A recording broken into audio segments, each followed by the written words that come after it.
How's it going, guys? Welcome to a very special edition of Waking Up with the Extra Yard. And why is this a special edition? Because this edition comes with a lot of fucking swearing.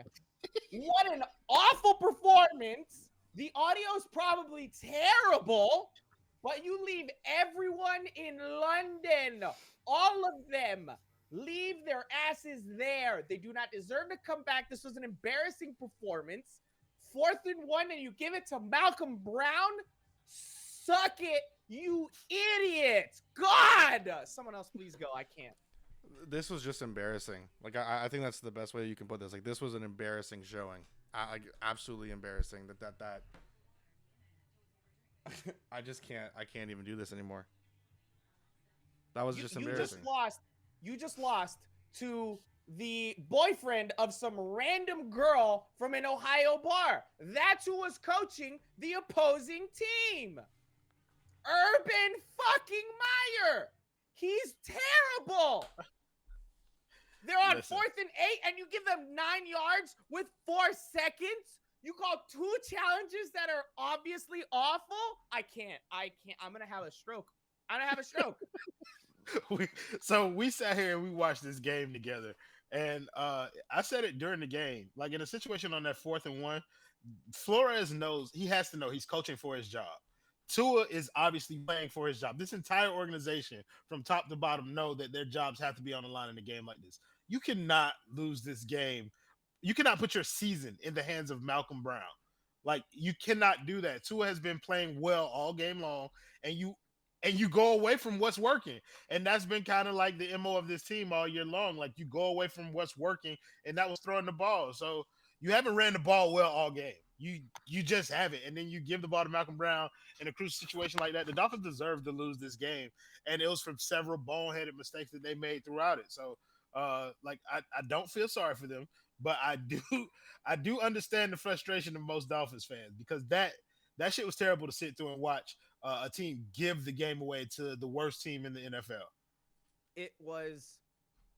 I don't think it's I've embarrassing. Ever been this what do you mean it was? Like it was just embarrassing, bro.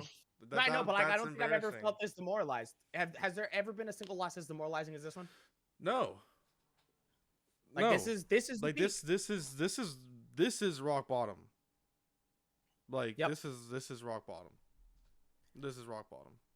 If there's anything to pull away from this game that I could take as a positive, and I understand a lot of people are going to discount it and say, oh, it was against the Jaguars defense. The offense looked capable. They made bad decisions, and Tua was up and down. He was up and down. That is the truth of the fact. That interception he had, right? That interception he had was incredibly untimely. It was a horrible decision. He also missed Kirk Merritt on a wide open touchdown when he tried to force it in double coverage to Jalen. He had his problems, but for anyone to say that this loss has anything to do with Tua, holy shit, shut up. Just shut up. He wasn't great. I'm not saying he was, but this defense made the Jaguars look amazing. Trevor Lawrence, who has been turnover prone all year, looked amazing. I don't see any way out of this. I don't see any way out of these for any of these people. The staff should be gone. The front office should be gone. And I've said it before and I'll say it again. Tua, leave that decision up to the next regime. If they want to keep him, they keep him. If they want to get rid of him, they get rid of him. But I'm done. Flores, Greer, the 5 offensive coordinators we have, all of them, sack them. Done. Yeah, so Tua might not have had the greatest game, but he was really good in his game, bro. Like I don't want to do him any disservice by saying like he just had an average game. Like Tua was really, really good in his game. And aside from the interception, I don't think missing the touchdown pass, I don't think he made very many more mistakes than that. Like there were a lot of decisions that were made by the coaching staff for sure that kind of lost in the game. The second challenge is the one that kind of sticks out because you had a slim chance to get that one anyway. You know, you had just lost the first one, which was debatable, but that second one, you had a really slim chance. And to give up an opportunity to like you were talking about right before we did this, like to give up the opportunity to call timeouts on that last drive on the Jaguars when your defense is pushing them out of field goal range, like that to me is what lost them this game. And that is what the unacceptable part is. And that's why you've kind of swung all of us like, Flores, man, this is on you. You have to go, bro. You have to go because this team came out. The defense wasn't ready to play. That's supposed to be your specialty. And of course, you're missing two of the better cornerbacks in the league. But it was inexcusable, man. Like just the way that you go about losing this game, bro. It's on a lot of people, and Tua isn't one of them, in my opinion. Kai, I'll let you have some closing thoughts, and then I'm gonna wrap this up because this is just our waking up with the extra yard video. We'll be back for more later this week on Tuesday and Thursday with the extra yard show. So, Kai, your final thoughts on this one? Final thoughts, man. It just blew it up. Like, honestly, honest to God. And I'm not trying to be emotional about this. I think the one thing that I've been able to keep on the extra yard this whole year is that I've been trying to have the most like non-emotional reactions to things. And I'm not sitting here trying to be like, oh, fire everyone because we lost the game. It's like, this is a game that you absolutely have to win. This is a game against a Jacksonville Jaguars team whose coach has shown through the first 5 weeks of the season that he did not know how to coach in the NFL, and you lost to him. The game management was bad. The play calling on 4th and 1 was bad.